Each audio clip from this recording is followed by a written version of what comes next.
Mga langga, samahan niyo ako magluto tayo ng kangkong na may itlog. 3 itlog pala ang ihalo ko dyan mga langga. Then set aside natin, then magisa tayo ng garlic, onions, and tomatoes.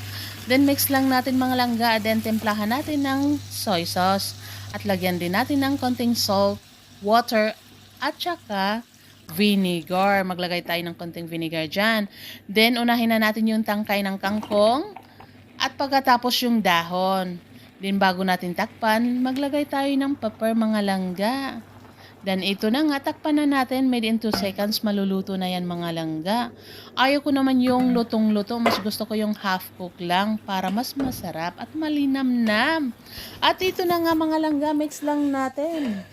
Ito na nga, luto na siya mga langga, ready to serve na. Ano pa inaantay natin mga langga? Samahan nyo kami sa aming tanghalian. Tsak, magugustuhan to ng mga anak ko dahil may sabaw. Kahit anong gulay, basta may sabaw, gusto